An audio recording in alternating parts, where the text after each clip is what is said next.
ಇದು 55ನೇ ಇಸ್ವಿಯಲ್ಲಿ ಚಂದಮಾಮದ ಒಂದು ಕತೆ. ಕುಮಾರಿ ಸರಸ್ವತಿ ಅನ್ನೋರು ಇದನ್ನು ಬರೆದಾರೆ. ಎರಡು ಕನಸುಗಳು ಅಂತ ಇದಕ್ಕೆ ಹೆಸರಿದೆ. ಪೂರ್ವಕಾಲದಲ್ಲಿ ಒಂದು ದೇಶದಲ್ಲಿ ಒಬ್ಬ ಧನಿಕ ಇರ್ತಾನೆ.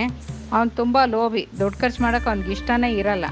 ಮದುವೆಗೆ ಮಕ್ಕಳನ್ನೆಲ್ಲ ಮಾಡ್ಕೊಂಡ್ರೆ ಅವರೆಲ್ಲ ನನ್ನ ಆಸ್ತಿ ತಿನ್ಬಿಡ್ತಾರೆ ಅಂದ್ಬಿಟ್ಟು ಮದುವೆನೂ ಮಾಡ್ಕೊಳ್ದೆ ಬ್ರಹ್ಮಚಾರಿಯಾಗೇ ಜೀವಿಸ್ತಾ ಇರ್ತಾನೆ. ಅವನಿಗೆ ಅಡುಗೆ ಮಾಡೋಕ್ಕೆ ಒಬ್ಬ ನೌಕರನ ಮಾತ್ರ ನೇಮಿಸ್ಕೊಂಡಿರ್ತಾನೆ.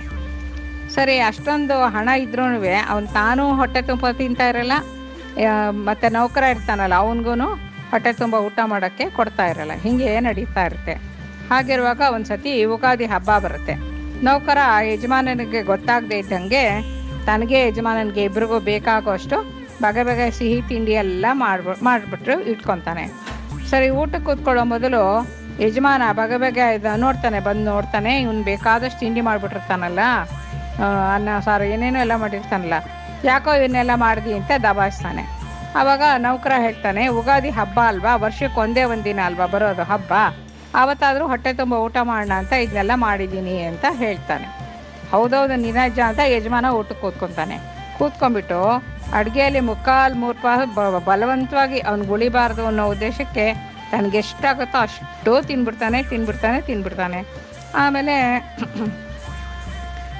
ಜಿಲೇಬಿ ಉಳ್ಕೊಳತ್ತೆ, ಕೊನೆಗೆ ಜಾಸ್ತಿ ಜಿಲೇಬಿ ಉಳ್ಕೊಂಬಿಡುತ್ತೆ. ಆವಾಗ ನೋಡ್ತಾನೆ, ಏನು ಮಾಡೋದು ಅಂತ ತಿನ್ನೋಕ್ಕಾಗಲ್ವಲ್ಲ, ಹೆಂಗಾದ್ರೂ ಮಾಡಿ ಈ ನೌಕರ ಆ ಜಿಲೇಬಿ ತಿನ್ನಬಾರ್ದು, ಅದು ನನಗೆ ಬರಬೇಕು ಅಂತ ಒಂದು ಯೋಚನೆ ಮಾಡ್ಕೊಂಡು ನೌಕರಂಗೆ ಹಿಂಗೆ ಹೇಳ್ತಾನೆ, ಈ ಜಿಲೇಬಿ ಇನ್ನೂ ಸ್ವಲ್ಪ ಹೊತ್ತು ಪಾಕದಲ್ಲಿದ್ದರೆ ಚೆನ್ನಾಗಾಗಿರುತ್ತೆ ಕಣೋ, ಇನ್ನೂ ಬಹುಶಃ ರಾತ್ರಿ ಹೊತ್ತಿಗೆ ಸರಿ ಹೋಗುತ್ತೆ ಅಂತ ಕಾಣುತ್ತೆ, ಅದುವರೆಗೂ ನೀನು ಜಿಲೇಬಿ ಮುಟ್ಬೇಡ, ಗೊತ್ತಾಯ್ತಾ ನಿಂಗೆ ಅಂತ ಹೇಳ್ತಾನೆ. ನೌಕರ, ಹೌದು ಸ್ವಾಮಿ, ನಿಮ್ಮ ಇಷ್ಟ, ಹಾಗೆ ಆಯಿತು, ರಾತ್ರಿಗೆ ತಿನ್ನೋಣ ಅಂತಾನೆ. ಪಾಪ ಇದು ಬದಿದ್ದು ಊಟ ಮಾಡಿಕೊಂಡು ಆರಾಮಾಗಿ ಹಾಗೆ ಇರ್ತಾನೆ. ಆದರೆ ರಾತ್ರಿ ಆಗೋವಾಗ ಇವನು ಯಜಮಾನ ಬೇಕಾದಷ್ಟು ತಿನ್ಬಿಟ್ಟಿರ್ತಾನಲ್ಲ, ಅವನಿಗೆ ಉಳಿಬಾರ್ದು ಅಂತ ಹೊಟ್ಟೆಗೆ ಭರ್ತಿ ಊಟ ಮಾಡಿರ್ತಾನಲ್ವ, ಅವ್ನಿಗೆ ಹಸುವಿನೇ ಆಗಲ್ಲ. ಆವಾಗ ಏನು ಮಾಡೋದು? ಮತ್ತೆ ನೌಕರನ್ನು ಕರೆದ್ಬಿಟ್ಟು ಹೇಳ್ತಾನೆ, ಈ ಜಿಲೇಬಿನ ಈಗಲೂ ಮುಟ್ಬೇಡ ಕಣೋ, ಇವತ್ತು ಹೊಸ ವರ್ಷ ಪ್ರಾರಂಭ ಆಗಿರ್ತಾನೆ, ನಮ್ಮಿಬ್ಬರಲ್ಲಿ ಈ ರಾತ್ರಿ ಒಂದು ಉಪಾಯ ಥರ ಹೇಳ್ತಾನೆ, ನಮ್ಮಿಬ್ಬರಲ್ಲಿ ಯಾರಿಗಾದ್ರೂ ಒಳ್ಳೆ ಕನಸು ಯಾರಿಗೆ ಬೀಳುತ್ತೋ ಅವರು ನಾಳೆ ಈ ಜಿಲೇಬಿನ ಬಹುಮಾನವಾಗಿ ತಿನ್ಕೊಳ್ಳೋಣ, ಆಯಿತಾ ಅಂತಾನೆ. ಸರಿ, ನೌಕರ ಆಯಿತು ಸ್ವಾಮಿ, ಹಾಗೆ ಆಗಲಿ ಅಂತಾನೆ. ಸರಿ, ಆ ರಾತ್ರಿ ಜಿಲೇಬಿ ನೌಕರನ ಬಾಯಿಗೆ ಬೀಳ್ದಂತೆ ಮಾಡಿದೆ ಅಂತ ಅವನಿಗೆ ಸಂತೋಷ ಆಗೋಗುತ್ತೆ. ಸರಿ, ಯಜಮಾನ ಅವನ ಪಾಡಿಗೆ ಅವನು ಮಲ್ಕೊಂಡು ನಾಳೆ ಏನೋ ಒಂದು ಹೇಳಿದ್ರಾಯ್ತು ಅಂದ್ಕೊಂಡು ಯೋಚನೆ ಮಾಡ್ಕೊಂಡು ಮಲ್ಕೊಂಡ್ಬಿಡ್ತಾನೆ. ಆಮೇಲೆ ಯಜಮಾನ ಚೆನ್ನಾಗಿ ಊಟ ಮಾಡಿರ್ತಾನಲ್ಲ, ಗೊರಕೆ ಹೊಡಿತಾ ಇರ್ತಾನೆ. ಗೊರಕೆ ಹೊಡೆದಾಗ ನೌಕರ ಅಡುಗೆ ಮನೆ ಒಳಗೆ ಹೋಗ್ತಾನೆ, ನುಗ್ಗಿ ಜಿಲೇಬಿ ಎಲ್ಲ ತಿಂದ್ಬಿಟ್ಟು ಪಾಕ ಎಲ್ಲ ಕುಡಿದ್ಬಿಟ್ಟು ಪಾತ್ರೆ ಎಲ್ಲ ತೊಳೆದಿಟ್ಬಿಡ್ತಾನೆ. ಸರಿ, ಮಾರನೇ ದಿನ ಯಜಮಾನ ಎದ್ದೇಳ್ತಾನೆ. ಆವಾಗ ಅವನಿಗೆ ಸ್ವಲ್ಪ ಹಸುವಾಗಿರುತ್ತೆ, ಎಲ್ಲ ಜೀರ್ಣ ಆಗಿರುತ್ತಲ್ಲ. ಆವಾಗ ಇವನು ಕರಿತಾನೆ, ನೌಕರನ ಕರೆದ್ಬಿಟ್ಟು, ಏನೋ ರಾತ್ರಿ ನಿಂಗೇನೋ ಕನಸಾಯ್ತು ಅಂತ ಹೇಳ್ತಾನೆ.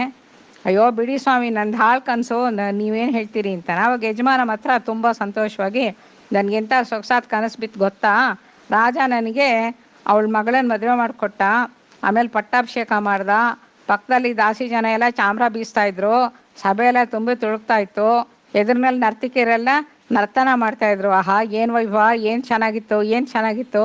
ಸರಿ, ನಿನ್ನ ಕನಸು ಹೇಳು ನೋಡೋಣ ಅಂತ ನೌಕರಂಗೆ ಹೇಳ್ತಾನೆ. ನೌಕರ ತುಂಬ ಭಯಗೊಂಡಂಗೆ ಮುಖ ಎಲ್ಲ ಮಾಡಿಕೊಂಡು, ಅಯ್ಯ ಕಣ್ಣು ಹೇಗೆ ಮುಚ್ಚಿದ್ನೋ ಇಲ್ವೋ ನನಗೆ ಗೊತ್ತೇ ಇಲ್ಲ, ಆಗ ಕಾಳಿಕಾ ದೇವಿ ಬಂದ್ಬಿಟ್ಲು, ದಡಾರ ಅಂತ ನನ್ನ ಮಧ್ಯೆ ಪ್ರತ್ಯಕ್ಷ ಆಗ್ಬಿಟ್ಲು. ಸಿಂಹಗರ್ಜನೆ ಮಾಡ್ತಾ ಲೋ, ಅಡುಗೆ ಮನೆಯಲ್ಲಿರೋ ಜಿಲೇಬಿ ಈಗಲೇ ತಿಂತೀಯೋ ಇಲ್ಲೇ ನಿನ್ನ ಕುತ್ತಿಗೆ ಹಿಸುಕ್ಬಿಡ್ಲು ಅಂತ ಗದರಿಸ್ಬಿಟ್ಲು. ನನಗೆ ಮೈಯೆಲ್ಲ ಬೆವರೋಯ್ತು. ಅಮ್ಮ ತಾಯಿಯ ಜಿಲೇಬಿ ನಾನು ಮುಟ್ಟುವಂತಿಲ್ಲ, ಯಜಮಾನ್ರಿಗೂ ನನಗೂ ಒಪ್ಪಂದ ಆಗಿದೆ, ಅದ್ರ ಪ್ರಕಾರ ಯಾರಿಗೆ ಒಳ್ಳೆ ಕನಸಾದ್ರೆ ಅವ್ರು ಜಿಲೇಬಿ ತಿನ್ನೋದು ಅಂದ್ಕೊಂಡಿದ್ದೀವಿ ಅಂತ ಅವ್ರಿಗೆ ಹೇಳಿದೆ, ನಾನು ಕ್ಷಮಿಸ್ಬಿಡು ಅಂತ ಕೇಳಿಕೊಂಡೆ. ಆದರೆ ಕಾಳಿಕಾದೇವಿ ನನ್ನ ಸುಮ್ಮನೆ ಬಿಡಲೇ ಇಲ್ಲ. ತಕ್ಷಣ ಅಡುಗೆ ಮನೆಗೆ ಹೋಗಿ ಜಿಲೇಬಿ ತಿಂತೋ ಇಲ್ಲ ನಿನ್ನೆನೆ ತಿನ್ಲೋ ಅಂತ ಕೇಳ್ಬಿಟ್ಲು ಉಗ್ರ ರೂಪದಿಂದ. ನನಗೆ ಭಯ ಆಗೋಯ್ತು, ಬೇರೆ ದಾರಿ ಕಾಣದೆ ಹೋಗಿ ನನಗೆ ಬೇಕಾಗದೇ ಇದ್ರು, ನನ್ನ ಸಿಹಿಯೆಲ್ಲ ಸೇರದೇ ಇದ್ರೂ ಎಲ್ಲ ಜಿಲೇಬಿನೂ ತಿನ್ನಲೇಬೇಕಾಯ್ತು ನನಗೆ ಅಂತ ಹೇಳ್ಬಿಡ್ತಾನೆ. ಅವನು ಹೇಳಿದ ತಕ್ಷಣ ಯಜಮಾನಿಗೆ ಸಿಟ್ಟಾಗ್ಬಿಡುತ್ತೆ. ಕೋಪದಿಂದ, ಏನೋ ಮುಟ್ಟಾಳ, ಕಾಳಿಕಾದೇವಿ ಆ ರೀತಿ ಹೇಳ್ದ ನಿನಗೆ? ಪಕ್ಕದ ಕೋಣೆಯಲ್ಲಿ ನಾನು ಮಲ್ಕೊಂಡಿದ್ದೆ ತಾನೆ, ಕಾಳಿಕಾದೇವಿ ಬಂದು ನನಗೆ ಕೇಳಿಸ್ಬೇಕಿತ್ತಾನೆ ಶಬ್ದ, ಅಲ್ಲ ನೀನಾದರೂ ಒಂದು ಸಾರಿ ಕೂಗಿದ್ರೆ ನಿನ್ನ ಸಹಾಯಕ್ಕೆ ನಾನು ಬರ್ತಿರ್ಲಿಲ್ವಾ, ಯಾಕೆ ಹಂಗೆ ಮಾಡ್ದಿ ಅಂತಾನೆ. ಆವಾಗ ನೌಕರ ನಗ್ತಾ ಹೇಳ್ತಾನೆ, ನನಗಷ್ಟು ತಿಳಿಯಲ್ವ ಸ್ವಾಮಿ, ನಿಮಗೋಸ್ಕರ ನಾನು ನೋಡಿದೆ, ಆದರೆ ನೀವು ರಾಜ್ಯಸಭೆಯಲ್ಲಿ ಕೂತ್ಕೊಂಡು ಮಂತ್ರಿಗಳ ಜೊತೆ ಪಟ್ಟದರ್ಶಿ ಪಕ್ಕದಲ್ಲಿ ಕೂತ್ಕೊಂಡು ನೃತ್ಯ ವಿನೋದ ನೋಡ್ತಾ ಸಿಂಹಾಸನದಲ್ಲಿ ಆರಾಮಾಗಿ ಖುಷಿಯಾಗಿದ್ರಿ. ಆಮೇಲೆ ರಾಜಭಟ್ರು ನನ್ನ ಅಲ್ಲಿಗೆ ಬಿಡ್ತಾರಾ, ನಾನು ನೋಡಿದೆ, ರಾಜಭಟ್ರು ನಾನು ಅಲ್ಲಿವರೆಗೂ ಬಿಡಲೇ ಇಲ್ಲ. ಅದಕ್ಕೆ ಇನ್ನೇನು ಬೇರೆ ದಾರಿ ಇಲ್ಲದೆ ನಾನು ಅದನ್ನೆಲ್ಲ ತಿಂದೆ ಅಂತ ಹೇಳ್ಬಿಡ್ತಾನೆ. ಆಮೇಲೆ ಇನ್ನೇನು ಮಾಡ್ತಾನೆ ಯಜಮಾನ, ನಾನು ತಾನು ಮಾಡಿ ತಪ್ಪಾಯ್ತು ಅಂತ ಅವನಿಗೂ ಅರ್ಥ ಆಗುತ್ತೆ. ಆವತ್ತಿಂದ ಅವರಿಬ್ಬರೂ ಯಥಾ ಪ್ರಕಾರ ಊಟ ಮಾಡಿಕೊಂಡು ಸುಖವಾಗಿರ್ತಾರೆ.